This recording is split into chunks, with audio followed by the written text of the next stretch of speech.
শ্বশুর বাড়ির লোক দেখতে পারে না, ননদ, ননাস, দেবর, শ্বশুর শাশুড়ি অনেকেই আছে যারা পছন্দ করে না আপনাকে, আপনি বাড়ির বউ, বাড়ির স্ত্রী। আপনার স্বামীও আপনাকে তেমনটা দেখতে পারে না, বা স্বামী দেখতে পারে কিন্তু পরিবারের অনেকেই আপনাকে সহ্য করতে পারে না।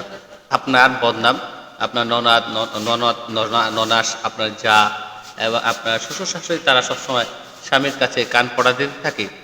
আপনি বিপদের মধ্যে আছেন, তাদেরকে বলবো আপনারা সূরা ইয়াসিনের এই দুইটি আয়াত প্রতিদিন সকালে 100 এবং বিকালে 100 বার পড়েন।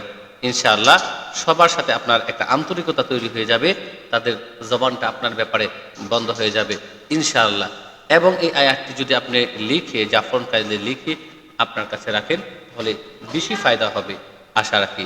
আয়াত দুটি হলো ইয়াসিন ওয়াল কুরআনিল হাকিম, একবারে ছোট্ট দুইটি আয়াত, প্রথম দুই আয়াত ইয়াসিন ওয়াল কুরআনিল হাকিম, এটা আপনি লিখে জাফরান কালি দিয়ে আপনার সাথে রাখলে ইনশাআল্লাহ আপনার বাড়িতে আপনার শ্বশুর শাশুড়ি, আপনার ননাদ ননাস, আপনার দেবর ভাসুর সবাই আপনাকে পছন্দ করবে ইনশাআল্লাহ।